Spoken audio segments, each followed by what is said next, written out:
요한계시록 4장을 통해서 우리는 천상의 모습을 보았습니다. 하나님께서는 천상의 모습을 보여주시면서 이렇게 말씀했습니다.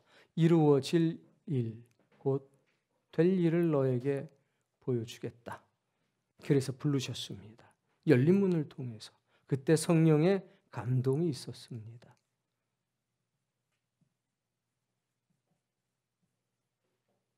그리고 하늘의 보좌의 모습을 보게 됐습니다. 하나님의 보좌를 받고 24명의 장로들을 받고 내생물을 받습니다.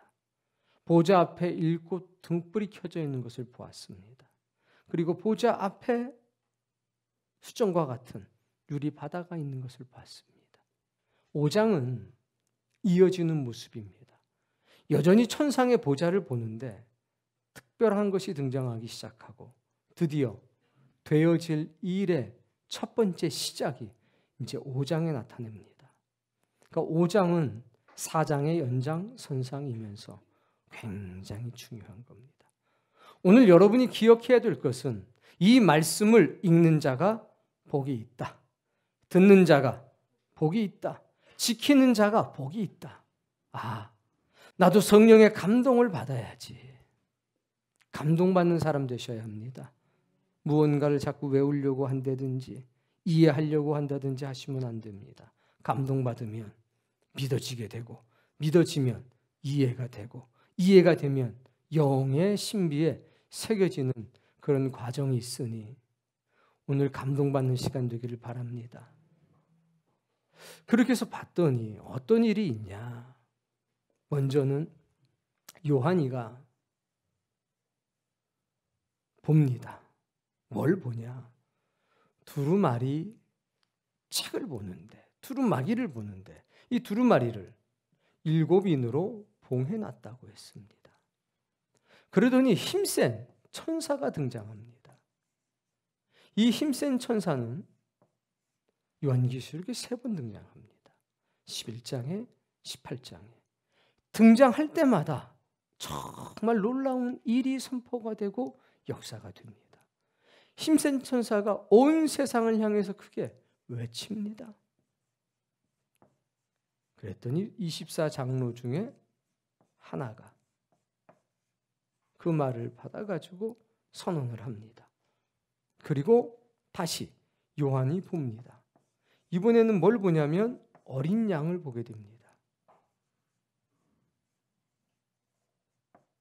그리고 이 어린 양은 하나님의 보좌에 있는 저 두루마리를 취하게 됩니다.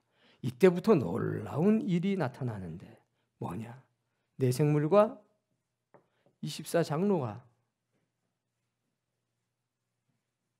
어린 양을 경배하기 시작합니다. 찬양하기 시작합니다. 그리고 새 노래를 부르기 시작합니다. 그러자 이어서 천군과 천사들의 등장이 나타납니다. 근데 그 수가 천천히요 만만이라고 했습니다. 1억 명이 넘고 100만 명이 넘는다는 겁니다. 그런 천군과 천사가 등장해서 어린 양께 경배하고 찬양합니다. 이어서 하늘, 땅 아래 그 사이에 있는 모든 피조물이 어린 양께 경배하고 찬양하는 모습이 오늘 5장의 모습입니다. 여러분, 5장을 잘 기억하셔야 합니다.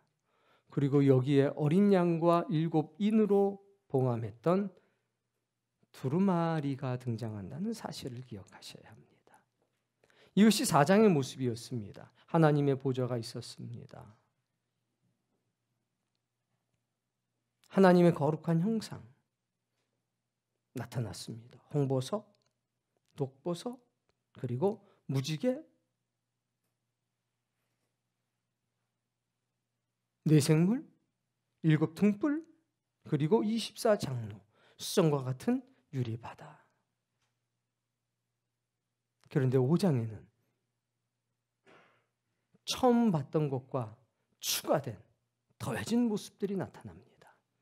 자, 보좌에 앉으신 이의 오른손에 7인으로 봉한 두루마리가 있고 보좌 앞 내생물과 24장로 가운데 7 뿔과 7 눈을 가진 어린 양이 서 있습니다. 중심에 누가 있다고요? 어린 양이. 그리고 이 보좌 주위에 천군과 천사들이 둘러 있습니다. 이것이 5장의 모습입니다. 힘센 천사는 등장하지만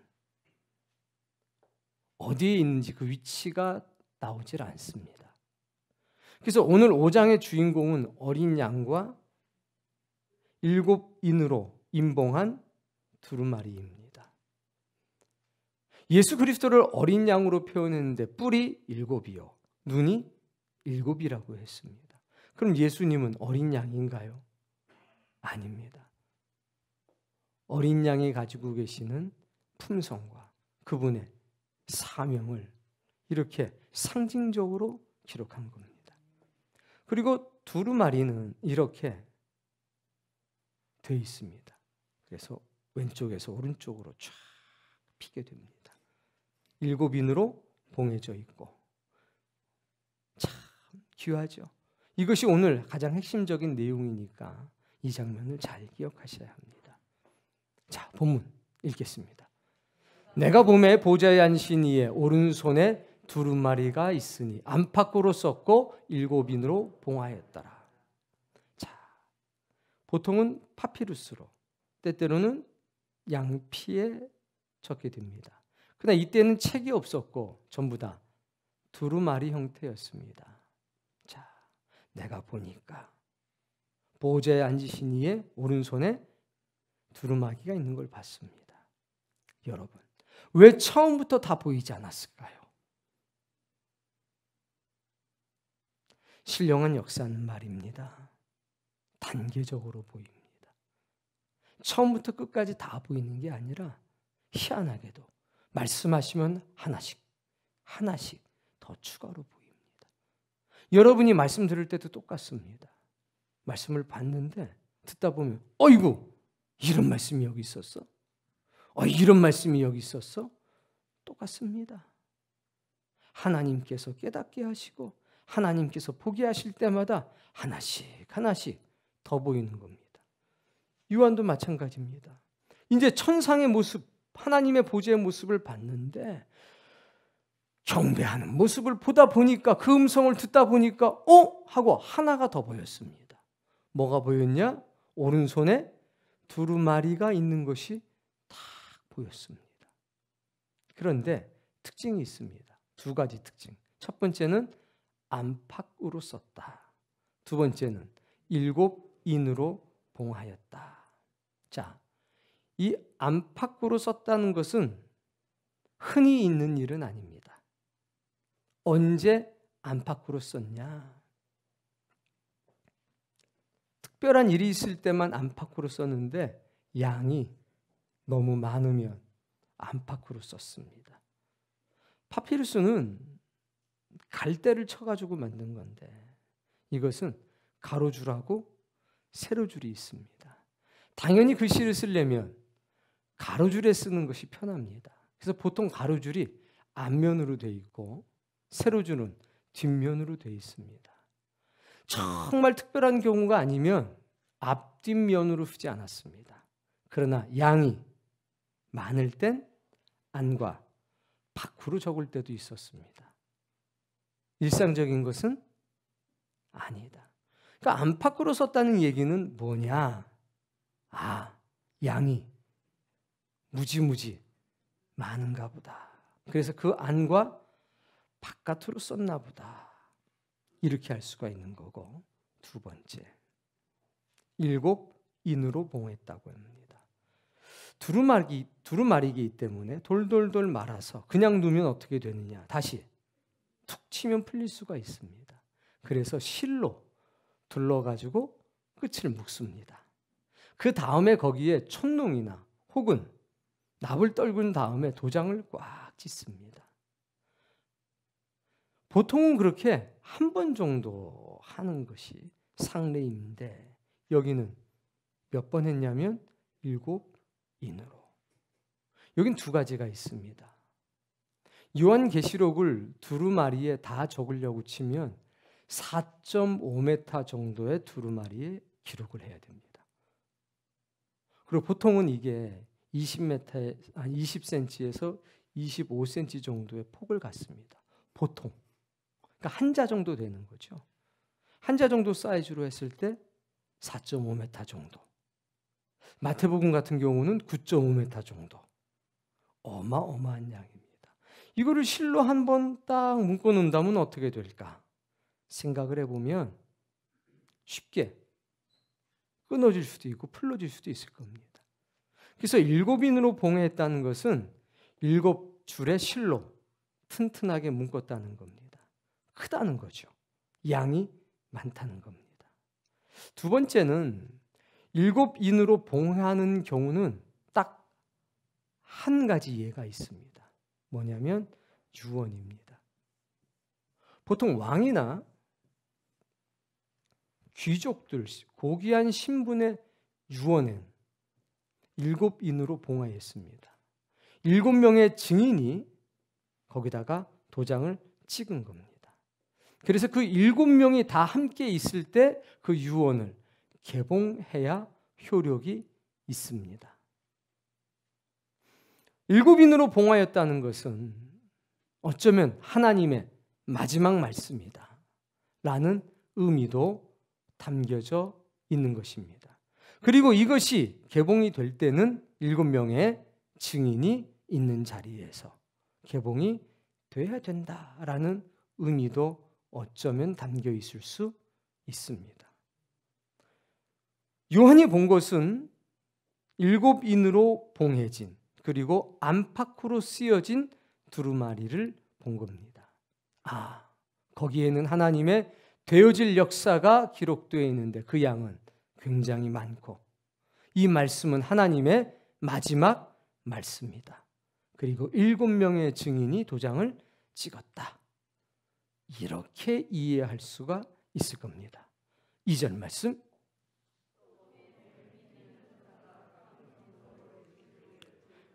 지금 보니까 일부보다 여러분의 영성이 약한가 봐요.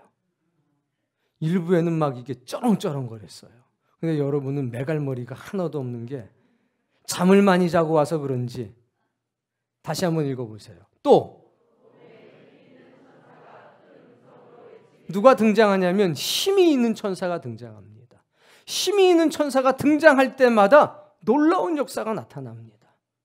여기서는 힘 있는 천사가 큰 음성으로 외치니까 하늘과 땅과 땅 아래에 있는 모든 존재가 이 말씀을 듣게 됩니다. 그러니까 아무나 이 말씀을 전할 수가 없는 거지요. 힘 있는 천사가 등장해서 하늘과 땅 아래에 있는 모든 존재에게 큰 음성으로 외칩니다. 계시록 11장에는 하늘과 땅을 밟은 힘센 천사가 등장합니다. 계시록 18장에는 큰 맷돌을 바다에가 던지는 힘센 천사가 등장합니다.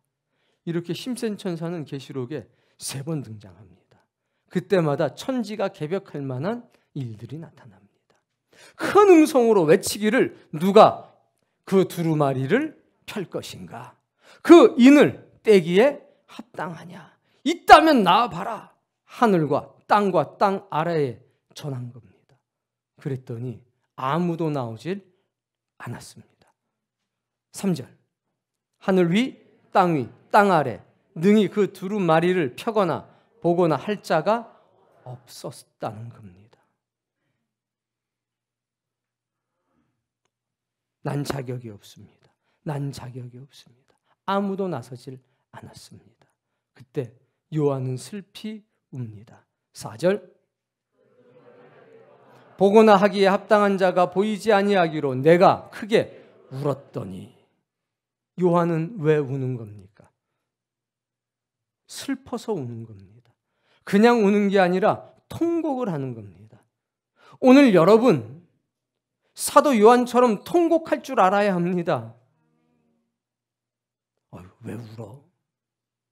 왜 우는 줄을 이해하지 못하는 사람은 하나님께 깊은 은혜를 받아본 적이 없는 사람입니다. 요한이 통곡하는 것은 하나님께서 처음부터 뭐라고 그러셨느냐? 될 일을 보여주겠다.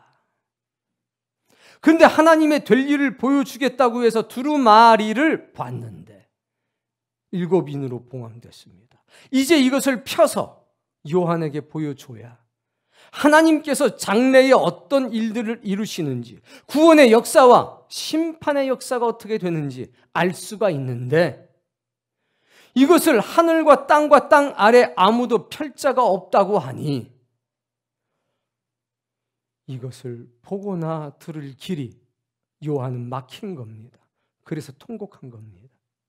말씀이 있는데 이 말씀을 나에게 알려줄 사람이 없으니 나는 어쩌란 말입니까? 이래서 통곡을 하는 겁니다.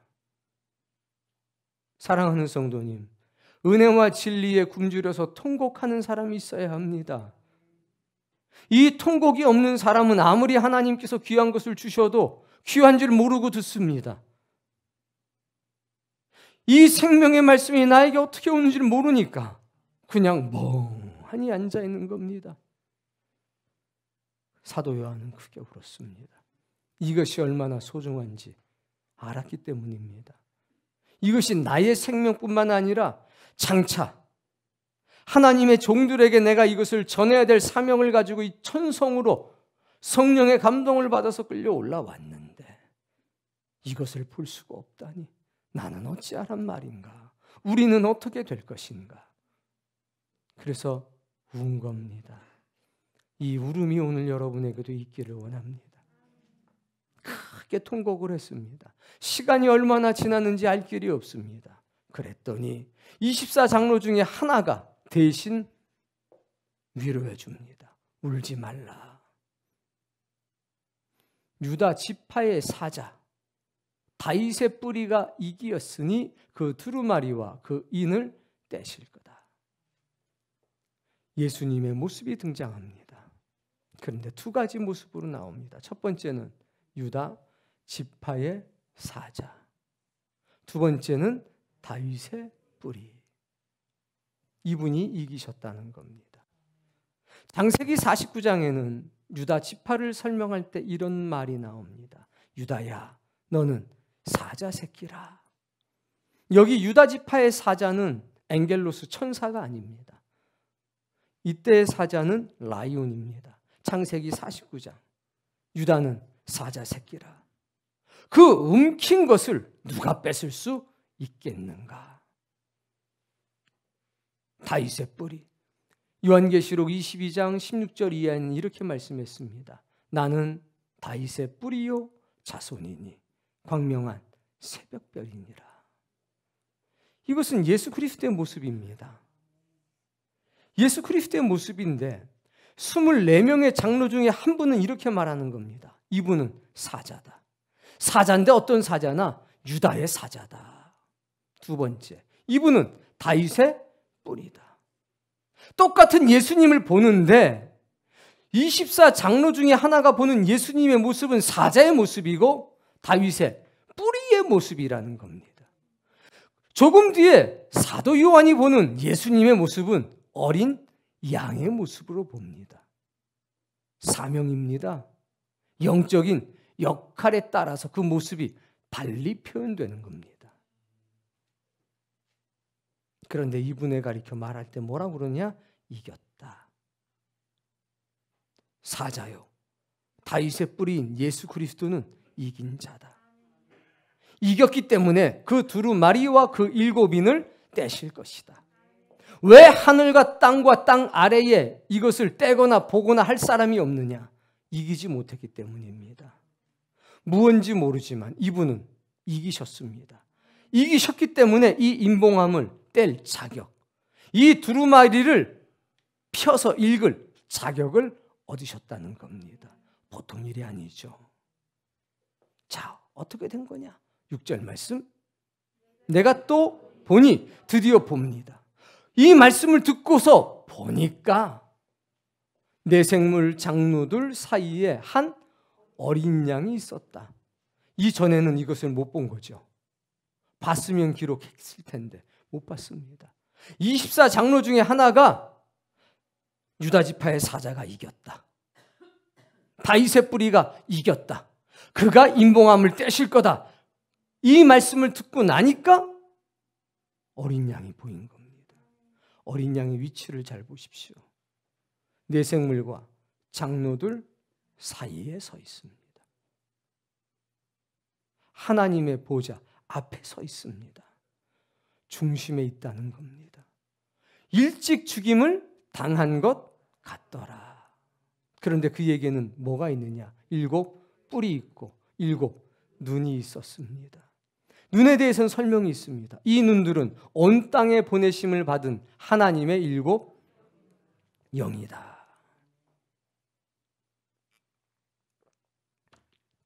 7 영은 성령님이라고 했습니다. 그런데 이 예수님의 모습이 굉장히 중요합니다. 요한계시록에는 어린 양이 28번이 나옵니다. 그런데 항상 이 28번 등장하는 어린 양은 이 모습입니다. 죽임을 당한 어린 양, 7 뿔과 7 눈을 가진 어린 양. 이것은 전혀 상반되는 2가지를 말합니다. 죽임, 이건 예수 그리스도의 헌신과 희생입니다. 예수님은 죽으셨습니다. 능력이 없어서 죽은 게 아니라 우리를 위해 죽었습니다. 추석 때 이슈가 됐던 게 나훈아 콘서트가 이슈가 됐습니다. 나훈아가 중간에 이런 얘기를 합디다. 백성을 위해서 죽은 왕이 없고 대통령이 없다. 나라는 항상 백성들이 지켰다. 그런데 인류 역사상 백성을 위해 죽으신 분이 한 분이 계시니 만왕의 왕이시오 만주의 주가 되신 예수 그리스도. 그분은 백성을 위해 죽으셨습니다. 그것을 사랑이라고 말했습니다. 그분은 헌신하시고 희생하셨습니다. 죽기까지 충성하셨습니다. 어린 양은 어떤 어린 양이냐? 죽임당한 어린 양입니다. 백성을 사랑해서 백성을 자신의 피로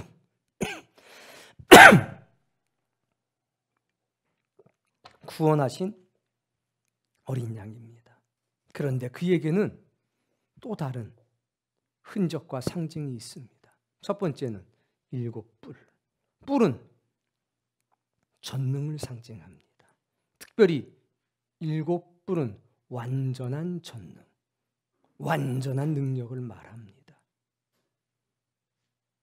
눈은 그대로 하나님께서 온 땅에 보낸 하나님의 성령님, 이것으로 세상을 살핍니다. 그래서 예수님에게는 2가지가 있습니다. 첫 번째, 완전한 능력인 전능. 2번째, 완전한 지식. 성령을 통해서 하나님은 우리 모두를 살피십니다. 우리의 가장 작은 것까지라도 알고 계십니다. 온전한 지식이라고 하는 건 말입니다. 체계화되어 있는 지식만을 얘기하는 게 아닙니다. 우리 하나하나의 형편과 처지를 완전히 아는 것까지 포함되어 있는 게 온전한 지식입니다. 그래서 전지하시고 전능하신 하나님이라고 하는 겁니다. 근데 그 형상이 누구에게 있느냐? 어린 양 예수님에게 그대로 있었습니다. 그래서 7 뿔을 가지시고 7 눈을 가지신 어린 양, 그분을 요한은 뵌 겁니다. 자, 6절, 7절. 그 어린 양이 나와서 보좌에 앉으신 이의 오른손에서 두루마리를 취하시니라. 역사적인 장면입니다. 이게 될 일의 핵심이라는 겁니다. 하나님이 가지고 계셨는데 이것이 누구에게로 넘어가느냐? 어린 양 되시는 예수 그리스도에게 넘어갑니다. 예수님이 이걸 받습니다. 마태복음 28장을 통해서 주님이 이렇게 말씀하셨습니다. 내 아버지께서 하늘과 땅의 모든 권세를 내게 주셨다. 그것이 구체화된 게 이겁니다. 두루마리가 하나님의 손에서 예수님의 손으로 넘어갑니다. 되어질 모든 역사, 심판과 구원의 모든 역사 너에게 맡긴다. 이거 아닙니까? 이 모습을 보고 기뻐하고 즐거워하시기를 바랍니다. 8절. 그 두루마리를 취하심에. 이제 이게 누구의 소유가 됐느냐? 공식적으로 어린 양의 소유가 됐습니다. 이때부터 놀라운 일이 나타납니다. 4장에서 거룩한 천상의 존재들이 하나님께 경배하고 예배했습니다. 그런데 이 두루마리를 예수님께서 취하시자마자 천상의 존재들이 하나님께 경배했던 것처럼 어린 양에게 경배하기 시작합니다. 읽으세요. 네 생물과 24장로들이 어린 양 앞에 엎드려 두 가지를 가지고 있습니다. 첫 번째, 검은고. 두 번째는 금대접. 그런데 이 향은 성도의 기도라. 결국 향이 성도의 기도라고 했기 때문에 금대접에 향이 가득 담겼으니까 이 금대접에는 뭐가 담기느냐? 성도들의 기도가 담기는 겁니다. 4장에서는 24장로들이 하나님께 경배할 때에 흰옷을 입고 자신의 면류관을 하나님께 던졌습니다. 그런데 지금은 어떻게 경배하고 있느냐? 검은고를 가지고, 즉 수금을 가지고. 두 번째는 기도가 담겨있는 금대접을 가지고 하나님, 어린 양에게 경배하고 있다는 겁니다. 여러분, 두루마리를 가지고 계시는 어린 양 되시는 예수님께 네 생물과 24장로는 경배하고 있습니다. 그런데 경배의 도구가 특별한 게 있는데 성도들의 기도가 담긴 금대접, 대접이 있다는 겁니다. 우린 여기에 놀라운 감동을 입습니다. 우리가 기도할 때 그 기도는 즉각적으로 하나님의 보좌에 상달이 됩니다. 그러나 그 즉각적인 과정 속에서 24장로들은 성도들의 기도를 가지고 하나님께로 나아갑니다. 우린 두 가지를 생각할 줄 알아야 합니다. 첫 번째, 내 기도는 천상에서 공개되는구나. 내 생물에게 공개가 되는구나. 24장로들에게 공개가 되는구나. 어린 양께 공개가 되는구나. 뿐만 아니라 천천히요 만만인 천사들에게 공개가 되는구나. 천사들은 구원받을 백성들을 섬기라고 하나님께서 보내신 존재들입니다. 여러분, 용기 내시고 힘내십시오. 내가 가장 작은 소리로 기도해도 천상의 모든 존재들이 내 기도를 다 알고 있다는 겁니다. 알고 있는 것으로 끝나는 것이 아니라 그것을 이루는데 천상의 모든 존재가 보증이 되었습니다. 그것을 꼭 기억하십시오. 두 번째, 이것을 금대접을 어린 양에게 드리는 겁니다. 어린 양은 지금 두루마리 책을 가지고 있는 존재입니다. 그리고 거기 기록된 말씀들이 이루어질 겁니다. 이 금대접에 담긴 기도들은 두루마리의 책의 말씀이 이 땅에 이루어질 때에 얘들아 너의 기도도 나에겐 필요해.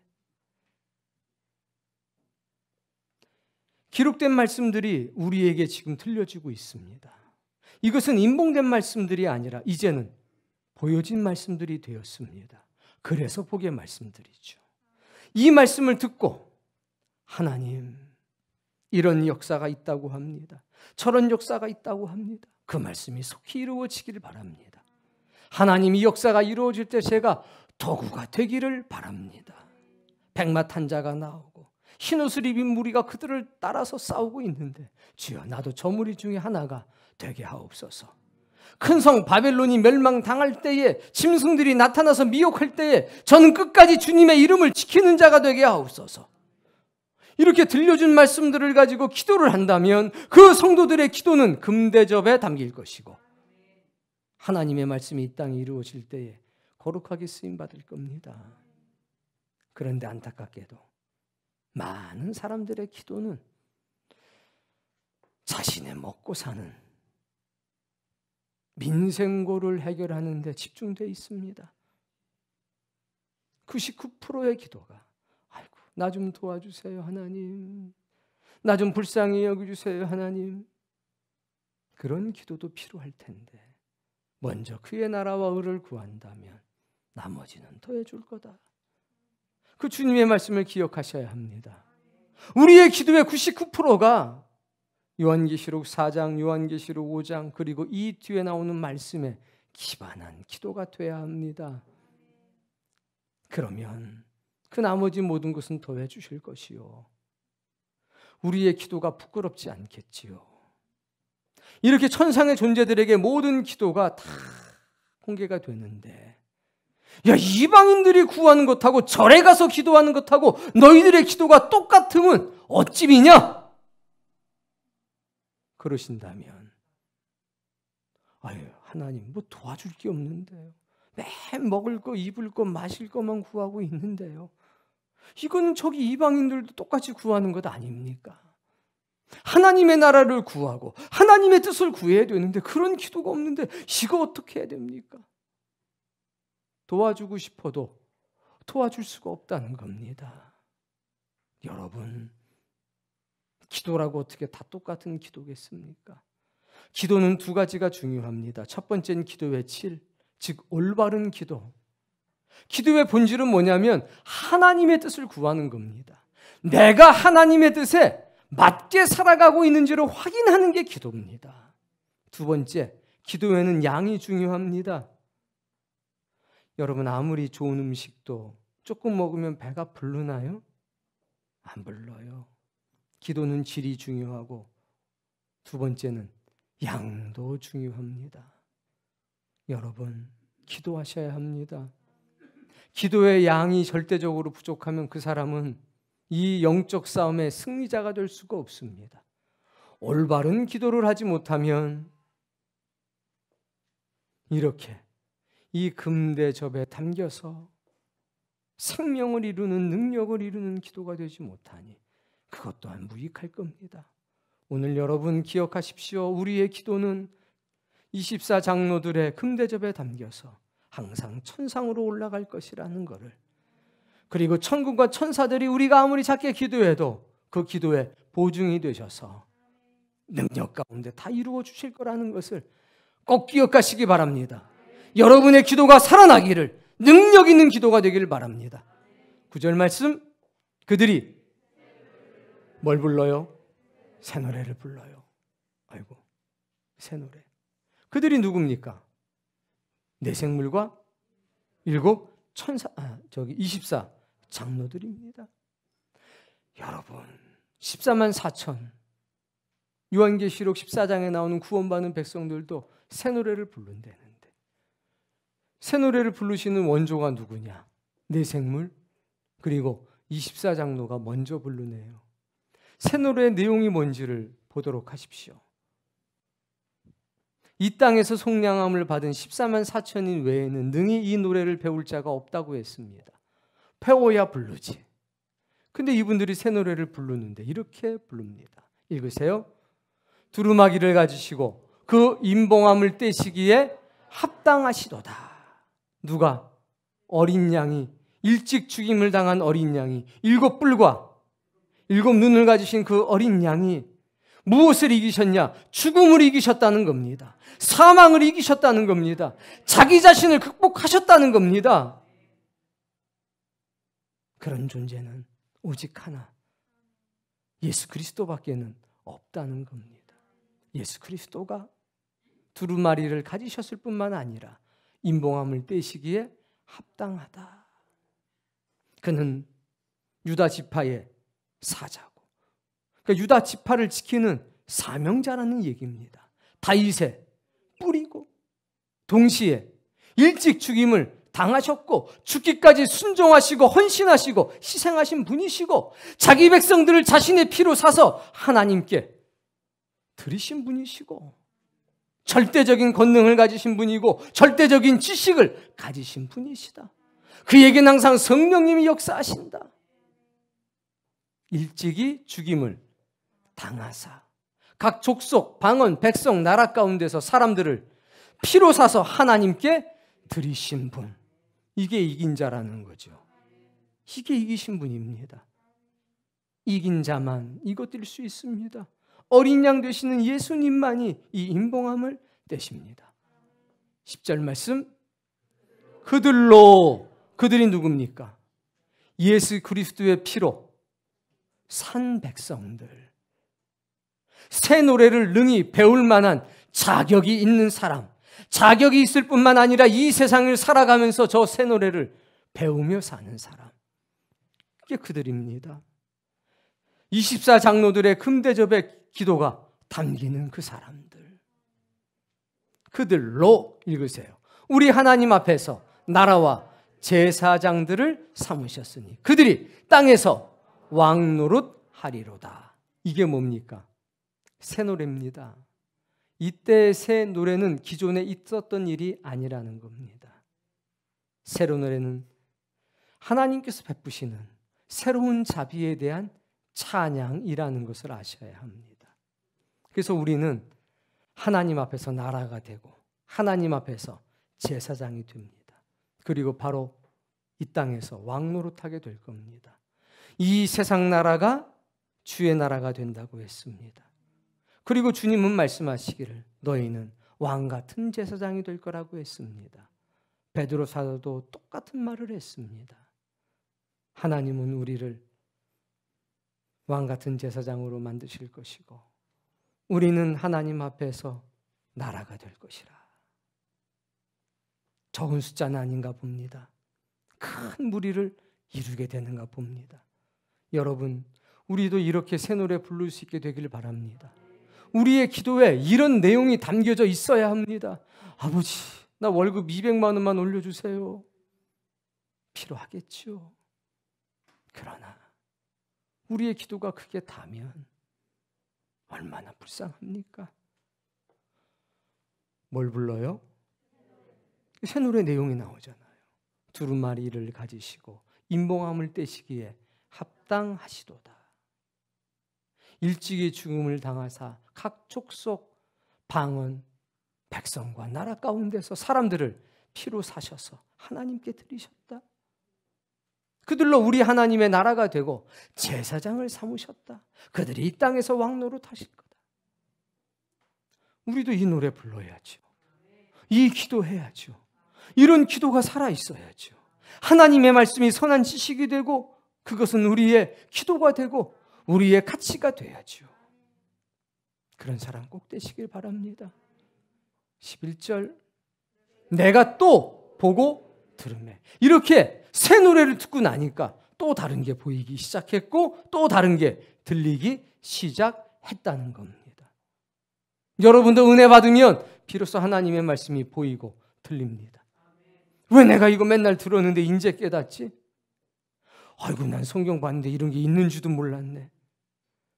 보고 들으면 들을수록 더 많은 것을 보게 되고 듣게 됩니다. 사도 요한도 똑같아요. 그 새 노래를 듣고 나니까, 내 생물과 24장로가 부르는 새 노래를 듣고 나니까 또 보이게 되고 또 못 듣던 음성이 들리는데, 읽어보세요. 내가 또 보고 들으매 보좌와 내 생물과 장로들을 둘러선 많은 천사의 음성이 있으니. 뭘 본 겁니까? 천사를 본 겁니다. 보좌와 생물들과 장로들을 둘러선 천천만만의 천사들을 비로소 보게 됐습니다. 여러분, 은혜 받으면 천상의 것들에 대해서 하나씩 하나씩 더 깊이 깨달아가게 됩니다. 은혜를 받으면 믿음에서 믿음으로 자라나게 되면 선한 지식이 켜켜이 쌓여가게 된다는 겁니다. 기도가 풍성해집니다. 기도가. 그래서 영적으로 어린지 영적으로 장성한지 알 수 있는 겁니다. 뭐가 보이니? 뭐가 들리니? 맨날 들리던 것만 들리고 맨 보이던 것만 보이면 주 예수를 깊이 아는 놀라운 그 은혜, 하늘나라 즐거움이 매일 새롭도다. 찬송하세 주의 보혈 그 샘에 지금 나아가.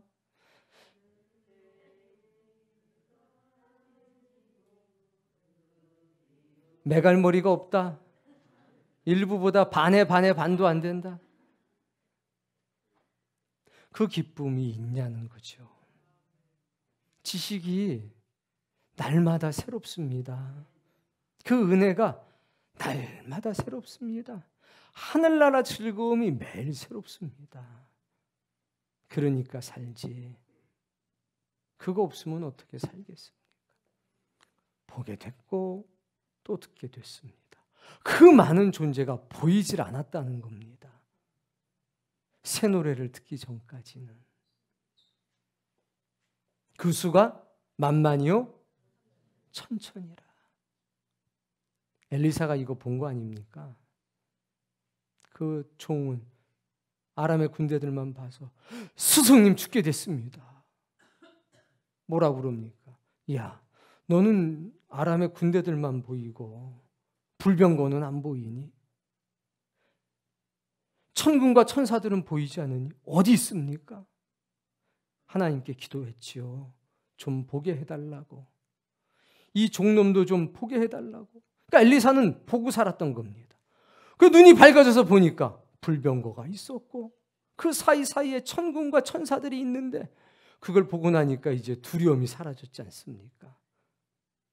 여러분, 영적인 것을 볼 수 있는 눈이 있기를 바랍니다. 이게 다 여러분의 기도의 제목입니다. 12절, 큰 음성으로 천천만만이니 그 소리가 얼마나 크겠습니까? 1억 명이 넘는 건데 죽임을 당하신 어린 양은 항상 어린 양을 얘기할 때 뭐가 등장하냐? 죽임을 당한 그 헌신과 사랑, 그 희생 잊으면 안 된다는 겁니다. 백성을 위해 죽는 왕이 있다 없다? 없다. 오직 한 분이 계시다. 만왕의 왕 되신 예수 그리스도, 만주의 주가 되신 예수 그리스도, 그분만이 죽으셨다. 어린 양은 하고서 7가지로 찬양합니다. 몇 가지? 내 생물은 몇 가지? 3가지. 24장로는 몇 가지? 3가지. 천군과 천사들은 몇 가지? 7가지. 뒤에 나오는 모든 피조물들은 4가지. 왜 천군과 천사들은 7가지로 찬양하느냐? 이 사람들은 실물을 보는 분입니다. 주님의 명령을 따라서 구원받은 백성들을 섬기는 겁니다.